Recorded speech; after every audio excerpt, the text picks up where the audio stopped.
Abangan nyo sa guys yung pan guys sa Pasko guys, na testing ko guys yung lights nya.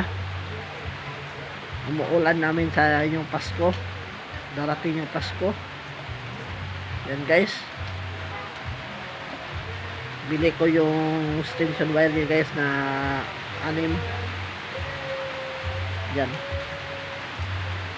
ano yung guys yung extension wire niya papunta dito guys. Yan, ito yung kuha niya guys sa amplifier. Ito yung papunta. Yan, bahalang kumuha niya guys. Yan, ito yung setup niya sa lights. Yan guys, bahalang umuulan guys. Pasalubong natin yung Pasko guys. Dati guys wala kong tent yan, ngayon na ako tent guys.